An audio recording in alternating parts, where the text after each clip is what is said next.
1997년 로베르토 베니니라는 사람이 감독한 그 인생이 아름다워라는 영화가 있습니다. 그 이탈리아 영화인데요.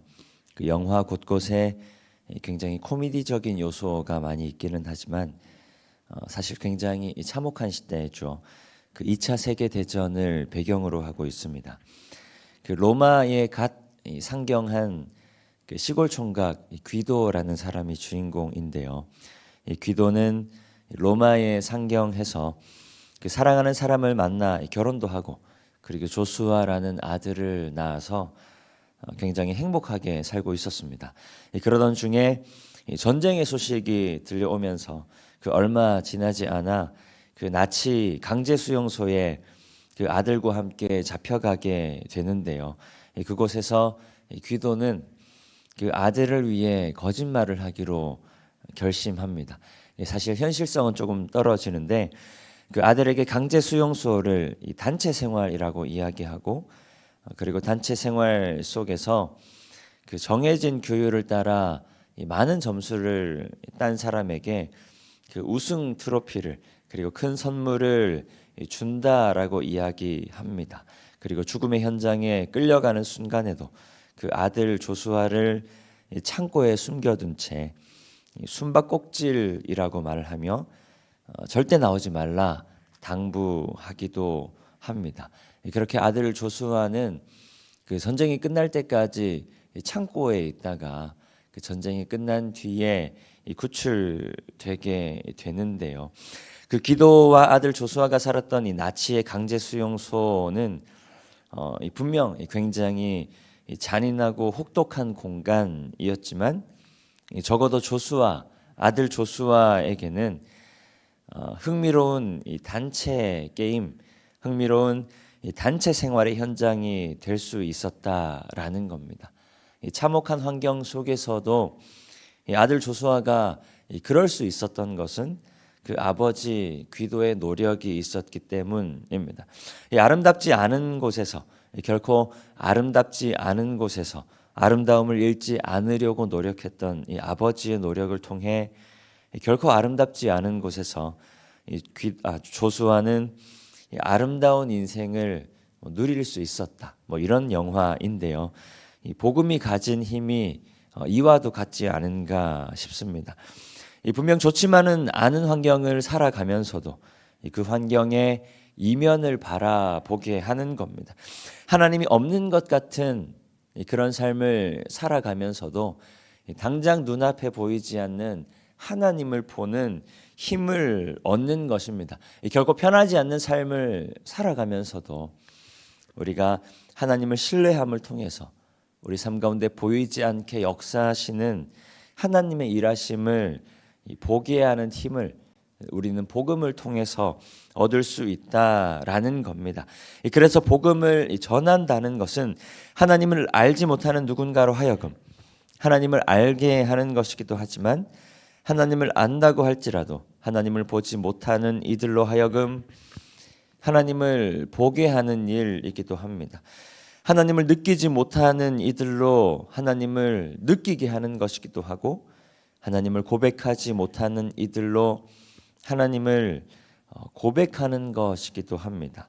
그러니까 복음은 결코 아름답지 않은 인생을 살아가는 사람이라 할지라도 그 인생을 아름다운 인생으로 바라볼 수 있게 하는 힘을 혹은 능력을 제공해 준다라는 말입니다.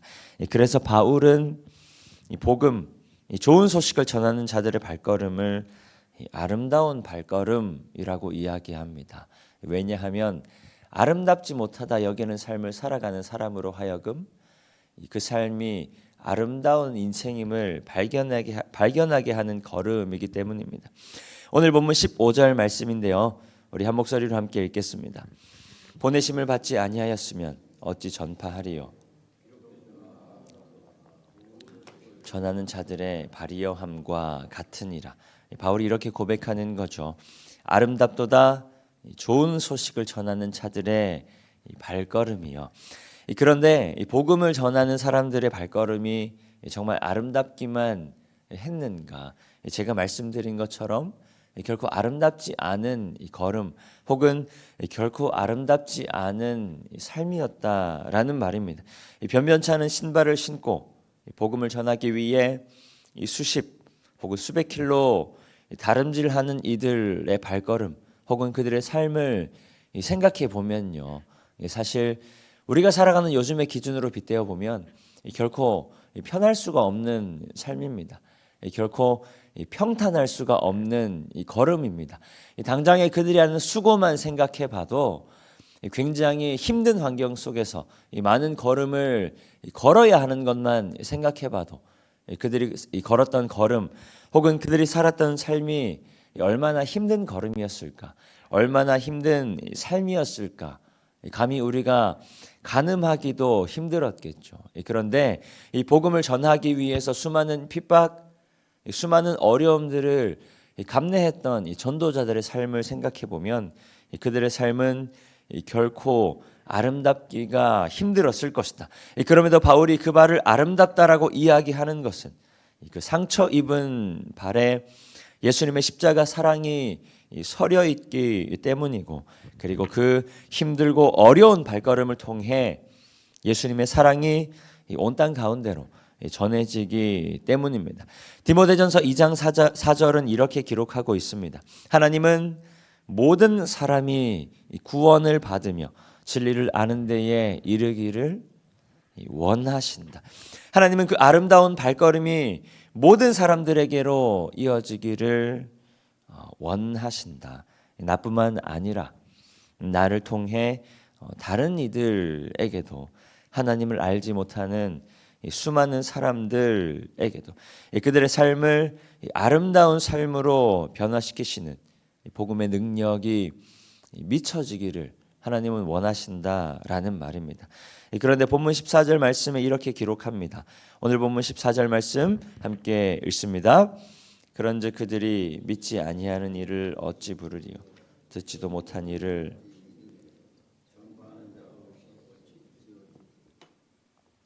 하나님께서는 모든 사람이 구원을 받으며 진리를 아는 데에 이르기를 원하시는데, 전하는 자가 없이는 아무도 그럴 수 없다라는 말이죠. 전하는 자가 없이는 아무도 복음을 들을 수가 없다. 전하는 자가 없이는 아무도 믿음을 가질 수가 없다. 전하는 자가 없이는, 우리가 예수 그리스도 십자가 사랑을 입은 것처럼 전하는 자가 없이는 아무도 그 사랑을 입을 수가 없다라는 말입니다. 그래서 복음을 전하는 것을 그리스도인들의 사명이라 예수님은 말씀하셨습니다. 하나님은 예수님을 전하는 발걸음, 하나님은 그 아름다운 발걸음으로 오늘 우리를 초대하는 것입니다. 예수님의 십자가 사랑으로 말미암아 힘든 인생을 살아가는 가운데 예수로 인해서 내 인생이 충분히 아름다운 인생일 수 있구나를 경험한 내가 반드시 해야 하는 일이 바로 다른 누군가에게 가서 그들의 인생 또한 예수로 말미암아 다른 거 어떠한 것들을 통해서가 아니라 오직 예수 그리스도의 십자가로 말미암아 아름다운 인생이 될 수 있음을 일깨워 주어야 한다라는 말입니다. 하나님을 믿는 나는 예수로 말미암아 아름다운 인생을 누리고 있는가가 그러기 위해서 우리 안에 먼저 고백되어야 하겠습니다. 우리가 아름다운 발걸음을 걸어가기 위해서 나는 하나님으로 말미암아 진정 아름다운 인생을 살아가고 있는가, 이 세상의 수많은 다른 가치들을 통해서가 아니라 오직 예수 그리스도 그 십자가 사랑으로 말미암아 나는 진정 아름다운 인생을 살아가고 있는가. 삶의 환경이 평탄해서가 아니라 여전히 분주하고 힘든 일상을 살아가고는 있지만 그 일상 가운데 일하시는 하나님을 바라보며 그 일상 가운데 늘 동행하시는 성령 하나님의 동행하심을 바라보며 나는 아름다운 인생을 누리고 있는가, 우리가 함께 돌아볼 수 있기를 소망합니다. 그리고 더 나아가서 하나님 우리를 아름다운 삶으로 부르시니 하나님 안에서 아름다운 삶을 누리며 하나님 우리를 아름다운 인생을 위한 이 걸음으로 또 보내기를 원하시니 예수로 말미암은 이 아름다운 인생 그 복음의 능력을 온 땅 가운데 전하는, 온 땅 가운데 일깨우는, 또 우리가 마주하는 사람들에게 일깨우는 우리 모든 성도님들의 아름다운 발걸음 되시기를 축복합니다. 성도님들의 그 아름다운 발걸음을 통해서 예수 그리스도의 십자가 사랑, 예수 그리스도의 그 십자가 은혜, 그리고 하나님께서 우리 가운데 허락하신 이 아름다운 삶이, 이 아름다운 인생이 이 온 땅의 수많은 영혼들에게, 우리가 불쌍한 영혼들이라고 표현하죠. 우리가 진짜 진정 불쌍한 영혼들에게 온전하게 전하여지는 오늘의 귀한 삶 되시기를 축복합니다. 우리 시간 주신 말씀 기억하며 함께 기도하겠습니다.